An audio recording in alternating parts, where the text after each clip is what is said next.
Tira foto. Eu vou tirar foto. Tira foto do carro ali antes pra você.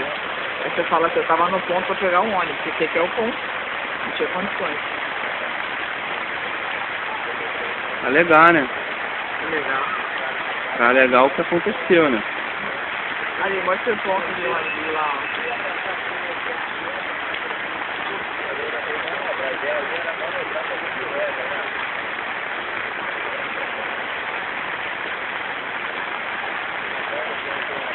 Meu dedo.